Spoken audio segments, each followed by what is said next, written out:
నమస్తే, welcome to I dream weekend update with కవిత.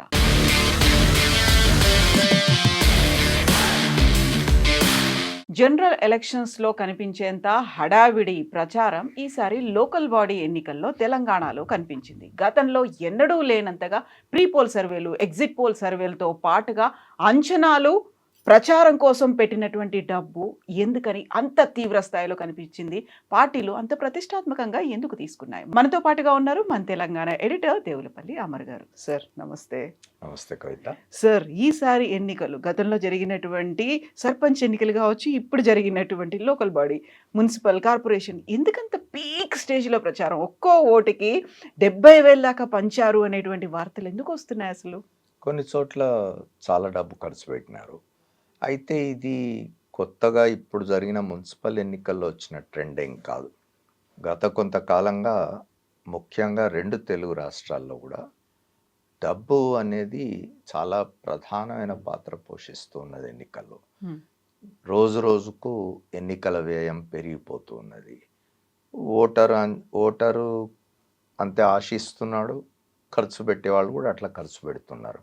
ఆశ్చర్యకరమైన విషయం ఏంటంటే ఉత్తరాదిలో ఇంత డబ్బు ప్రభావం ఉండదు. ఓన్లీ దక్షిణాదికి వచ్చేసరికి ముఖ్యంగా మనకు కర్ణాటక, తమిళనాడు, తెలంగాణ, ఆంధ్రప్రదేశ్ ఈ రాష్ట్రాల్లో మరీ భయంకరంగా డబ్బు ఖర్చు. బహుశా మహారాష్ట్రలో కూడా ఉన్నట్టున్నది. ఉత్తరాదిలో ఈ పరిస్థితి లేదు. మన దగ్గరికి వచ్చేసరికి జరుగుతున్నది.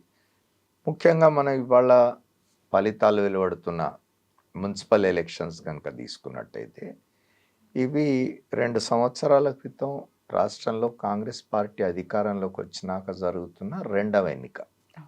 మొదటి ఎన్నిక గ్రామ పంచాయతీలో జరిగింది. ఇప్పుడు మున్సిపాలిటీలు, మున్సిపల్ కార్పొరేషన్లు, 7 మున్సిపల్ కార్పొరేషన్లు, 160 పైన ఏదో ఇవి మన మున్సిపాలిటీలకు ఎన్నికలు జరుగుతున్నాయి. ఇప్పుడు ఫలితాల ట్రెండ్ చూసినట్టయితే మనం దాదాపు 40 పైగా మున్సిపాలిటీల్లో కాంగ్రెస్, 3 కార్పొరేషన్లో కాంగ్రెస్ లీడ్లో ఉన్నట్టుంది.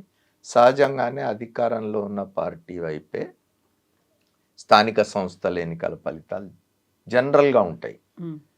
స్థానిక సంస్థల ఎన్నికల ఫలితాలు పూర్తి అధికార పక్షానికి వ్యతిరేకంగా వచ్చినాయి అనుకోండి, ఇక వాళ్ళు పరిపాలించే అర్హత కోల్పోయిన వాళ్ళు అవుతారు.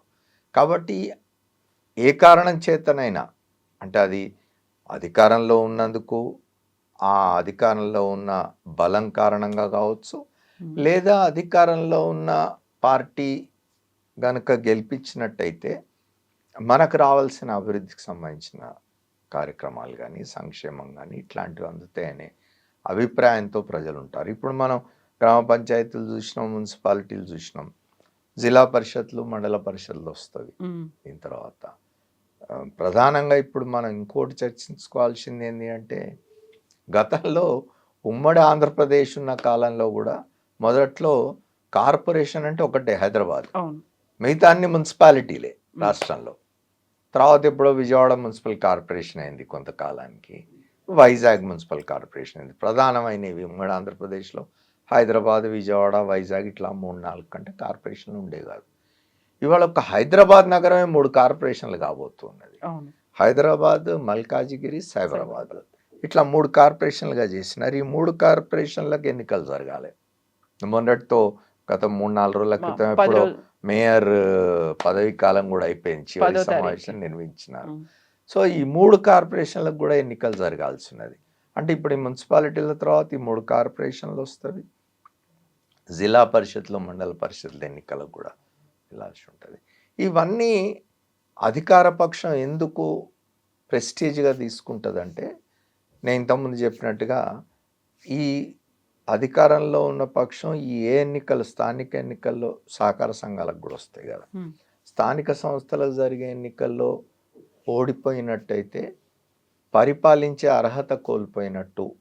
అదేం మనం రెఫరెండం కాదు, కానీ జనరల్గా ప్రతిపక్షాలు గగ్గోలు పెడతాయి కదా, నువ్వు అధికారంలో ఉండే అర్హత కోల్పోయినావు, రాజీనామా చేయమని అడిగితే కదా మారల్గా ఇబ్బంది అవుతుంది. కాబట్టి ప్రెస్టేజ్గా తీసుకొని మనం కాంగ్రెస్ ఈసారి చూసినాం, చాలా ప్రెస్టేజ్గా తీసుకున్నది. అధికారంలో ఉండడం, అర్ధబలం, అంగబలం ఇవన్నీ కూడా కాంగ్రెస్కు ఉంటాయి కాబట్టి తప్పనిసరిగా ఇవాళ కాంగ్రెస్కే పై చేయి ఉండే అవకాశం ఉంది. మిగతా పార్టీల దగ్గరికి వచ్చేసరికి మన దగ్గర తెలంగాణలో ఇవాళ ప్రధానంగా ఉన్నాయి 3 పార్టీలు. Congress party, BRS, BJP. BJP కేంద్రంలో అధికారంలో ఉన్నది. మొన్న మీరు గమనించినట్టయితే ముఖ్యమంత్రి ఒక పత్రికాగోష్ఠిలో, అంటే ప్రచారం ముగుస్తున్న సమయానికి ఆయన చివరి పత్రికాగోష్ఠిలో ఆయన అడిగినారు, మున్సిపాలిటీస్లో, మున్సిపల్ కార్పొరేషన్స్లో మాకు ఓటేయండి అని చెప్పి భారతీయ జనతా పార్టీకి సంబంధించిన పెద్ద పెద్ద వాళ్ళు వచ్చినారు.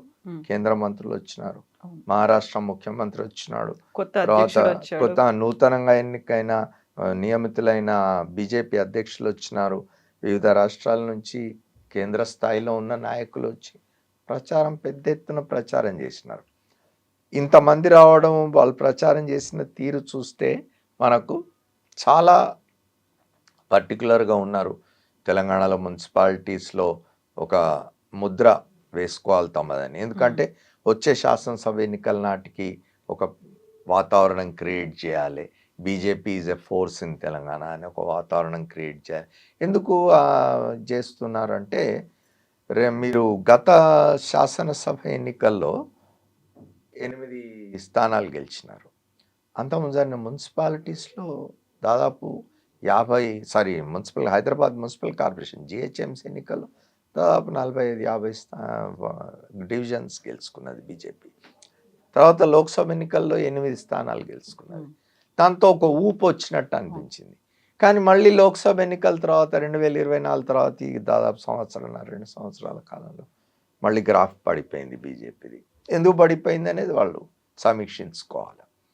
ఇప్పుడు బహుశా నేను అనుకోవడం, ఈ మున్సిపాలిటీస్లో కనుక కొంచెం పర్ఫామ్ చేయగలిగితే బాగా, కొన్ని మంచి అంటే ఏమంటారు గౌరవప్రదమైన సంఖ్యలో కనుక మున్సిపాలిటీస్ గెలుచుకోగలిగితే కొంత ఊపు వస్తుంది మళ్ళీ కాడర్లో.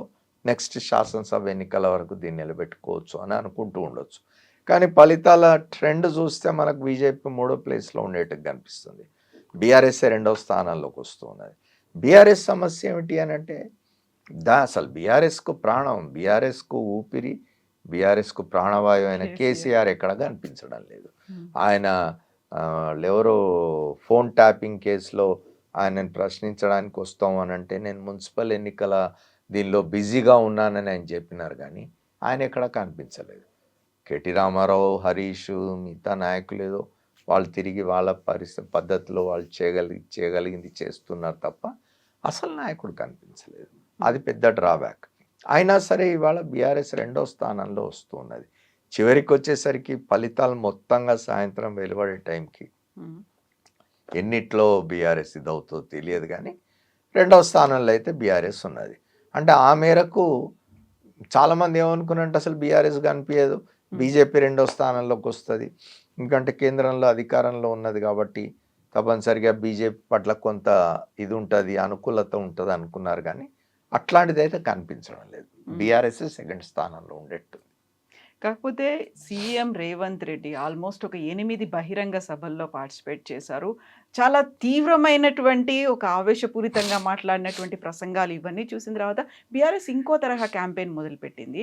గతంలో జరిగినటువంటి మున్సిపల్ ఎన్నికల్లో ఏ ఒక్కరు కూడా బయటికి రాలేదు. తమ నియోజకవర్గాలని వదిలి బయటికి రాకపోయినప్పటికీ బీఆర్ఎస్ చాలా ఎక్కువ పర్ఫార్మెన్స్ బాగా చేసింది. బట్ ఈసారి ఎందుకు కాంగ్రెస్ అంత చేస్తుంది? వాళ్ళలో ఏమైనా భయం మొదలైందా అనే మాట. మీరు మళ్ళీ ముఖ్యమంత్రి ప్రసంగాలే తీసుకోవాలి. ముఖ్యమంత్రి అంటే ఎన్నికల ప్రచార ప్రసంగాలు కదా, అక్కడ ప్రసంగాల కంటే ఎక్కువ తిట్లు కనిపిస్తాయి మనకు. ఈ పార్టీ అయినా, ఆ పార్టీ అయినా, ఈ నాయకుడైనా, ఆ నాయకుడైనా ఏమంటారు గౌరవ సీమలు దాటి మాట్లాడుకుంటున్న పద్ధతి, భాష ఉపయోగిస్తున్న పద్ధతి ఎవరు మినహాయింపు కాదు.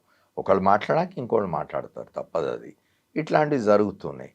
అయితే ముఖ్యమంత్రి మామూలుగా ప్రెస్ కాన్ఫరెన్సెస్లో లేకపోతే బయట మాట్లాడుతున్నాడు మాట చెప్తాడు. ఆయన ఏమంటాడంటే, నేను ముఖ్యమంత్రి అయినా నేను ఒక పార్టీ నాయకుడిని, పార్టీ కార్యకర్తని, ఎక్కడ ఎన్నిక జరిగినా దాన్ని సీరియస్గా తీసుకుంటాను నేను. అది గ్రామ పంచాయతీ ఎన్నికైనా, మున్సిపాలిటీస్ అయినా, శాసనసభ ఎన్నికలైనా, లోక్సభ ఎన్నికలైనా, నేను ఏ పార్టీలో ఉన్నానో ఆ పార్టీని గెలిపించడం కోసం నేను ప్రతి ప్రయత్నం చేస్తాను నేను, అందుకే తిరుగుతాను నేనని చెప్పినాడు. ఈసారి మీరు ఒకటి గమనించినట్టయితే బీజేపీ రాష్ట్ర స్థాయిలో ఒక మేనిఫెస్టో రిలీజ్ చేసింది అవును. మున్సిపల్ ఎన్నికలకి. ఉమ్. కాంగ్రెస్ అట్లాంటిది ఏం చేయలే.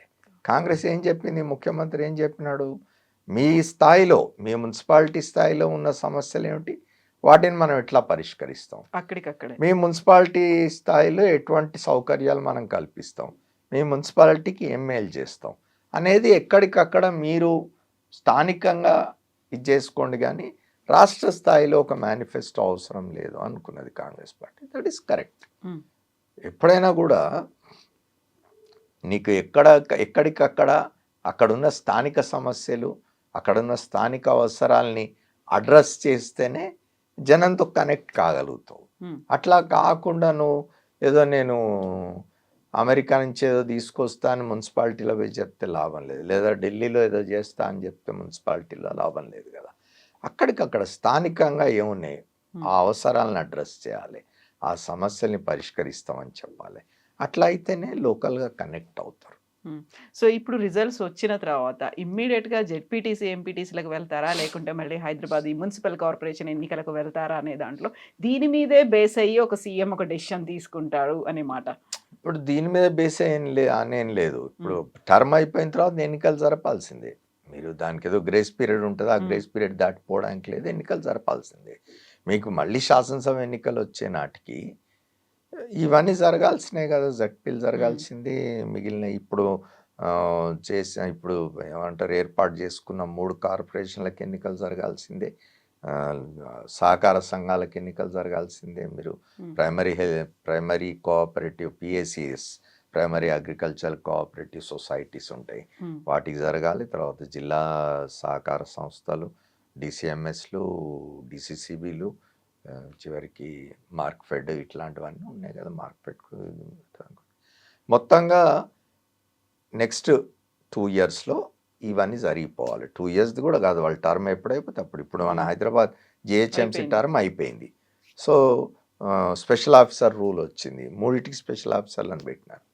సహజంగానే నేను అనుకోవడం ఇప్పుడు వచ్చే ఫలితాల మీద ఆధారపడి ఎట్లాగో మనకు కనిపిస్తున్నది క్లియర్గా అది కాంగ్రెసే ఎక్కువ గెలుచుకుంటుంది అనేది. బహుశా నెక్స్ట్ ఈ 3 కార్పొరేషన్లకు వెళ్ళొచ్చు. విశ్లేషణలు కూడా చూస్తే సార్, గతంలో జరిగినటువంటి 2 బై ఎలక్షన్స్, కంటోన్మెంట్ కావచ్చు, జూబ్లీ హిల్స్ కావచ్చు, ఇది కేవలం నియోజకవర్గాన్ని తీసుకోవాలి తప్ప దీన్నే ప్రామాణికంగా రాష్ట్ర వ్యాప్తంగా రేవంత్ సర్కార్ పాలన ఎలా ఉంది అని అది రిఫ్లెక్ట్ చెయ్యదు అనే మాట. ఇప్పుడేమో రాష్ట్ర వ్యాప్తంగా జరుగుతూ వస్తున్నాయి ఎన్నికలు, పంచాయతీ కావచ్చు, ఇప్పుడు మున్సిపల్ కావచ్చు. ఇది పాలన మీద రిఫ్లెక్ట్ అయ్యి ఉందా, లేకుంటే అక్కడ ఉన్నటువంటి పరిస్థితులే అంటారా? ఇప్పుడు ఎట్లుంటుందంటే గ్రామ పంచాయతీలు జరిగినాయి, గ్రామ పంచాయతీల్లో రూరల్ మాసెస్ మనకు అంటే జనరల్గా ఏమనుకుంటారంటే గ్రామ పంచాయతీలు అంటే రూరల్ మాసెస్ వేసే ఓటు, మున్సిపాలిటీస్ అనేసరికి కొంత పట్టణ ప్రజలు వేసే ఓటు. అంటే ఈ ప్రభుత్వం గురించి గ్రామీణ ప్రజలు ఏమనుకుంటున్నారు, ఈ ప్రభుత్వం గురించి పట్టణ ప్రజలు ఏమనుకుంటున్నారు అని చెప్పే ఫలితాలు ఇవి అనేది సహజంగానే.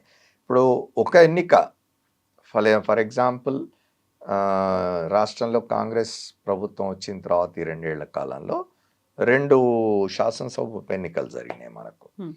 ఆ 2 శాసనసభ ఉప ఎన్నికలు అంటే వేరువేరుగా జరిగినాయి. కాంగ్రెస్ పార్టీ గెలిచింది. కాంగ్రెస్ పార్టీ పర్ఫార్మెన్స్కి అది నిదర్శనంగా తీసుకోకూడదు, ఎందుకంటే ఒక్క ఎన్నిక. మున్సిపాలిటీస్, గ్రామ పంచాయతీస్ అట్లా కాదు, సో మేజర్ చంక్ కదా. సో పెద్ద సంఖ్యలో ప్రజలు పాల్గొంటున్నారు కాబట్టి ప్రభుత్వం పట్ల ప్రజల్లో ఎటువంటి అభిప్రాయం ఉన్నది అని తెలపడానికి కొంత ఉపయోగపడుతుంది అనేది నా అభిప్రాయం. సో రేవంత్ పాలన మీద పాజిటివ్గానే రెస్పాండ్ అవుతున్నారా? మరి ఇప్పుడు ప్రతిపక్షాలు చేస్తున్నాయి బోల్డని ఆరోపణలు, అవన్నీ నిజం కాదని భావిస్తున్నారా? అట్లా ఇప్పుడు ప్రతిపక్షాలు చేసే ఆరోపణలు నిజమా అబద్ధం అనేది ఎట్లా తెలవాలి? ఇవాళ రాజకీయ పార్టీలు ఆరోపణలు ఏముంది, ఏమన్నా మొత్తం దానికి సంబంధించిన డాక్యుమెంట్లు వెంట పెట్టుకొని ఆరోపణలు చేస్తున్నారా? పూర్తి ఆధారాలతో గుడ్డ కాల్చి మీదేస్తారు, నువ్వు ఆ గుడ్డను నువ్వు తెచ్చుకోవాలి, లేదా బురద మీద చల్లుతారు, నువ్వు తుడుచుకోవాలి. ఏ రాజకీయ పక్షమైనా, అధికారంలో ఉన్న వాళ్ళైనా ప్రతిపక్షంలో ఉన్న వాళ్ళైనా, ఇవాళ అధికారంలో ఉండే రేపు ప్రతిపక్షంలో పోయేవాళ్ళు, లేదా రేపు నిన్న అధికారంలో ఉండి వాళ్ళ ప్రతిపక్షంలోకి వచ్చిన వాళ్ళైనా నిజంగా కూడా అన్ని ఆధారాలతోటే మాట్లాడడం లేదు. అంటే అన్నిటికీ అసలే ఆధారాలు లేవు లేదా ఆరోపణలు లేవు, పూర్తిగా నిరాధారమే నేను కూడా అనను నేను, కానీ పూర్తి ఆధారాలతో, ఇప్పుడు పూర్తి ఆధారాలతో పెడుతున్నప్పుడు ఏమవుతుందంటే నువ్వు వచ్చి బయట పబ్లిక్లో మాట్లాడాల్సిన అవసరం లేదు. వ్యవస్థలు ఉన్నవి, ఉమ్, న్యాయస్థానాలకు పోవచ్చు లేదా ఇతర ఇదిగా పద్ధతుల్లో మీరు వాటిని వెంటిలేట్ చేసే అవకాశం ఉన్నది. శాసనసభలో మాట్లాడవచ్చు, న్యాయస్థానాల తలుపులు తట్టవచ్చు, అట్లా కేంద్రానికి విన్నవించవచ్చు. ఉమ్. ఇట్లాంటివి కాకుండా మీరు తిట్టుకుంటున్నారు అని అంటే పొలిటికల్ గెయిన్ కోసం అని కదా. Yes, sir. Thank you so much, sir. Thank you very much. Thank you.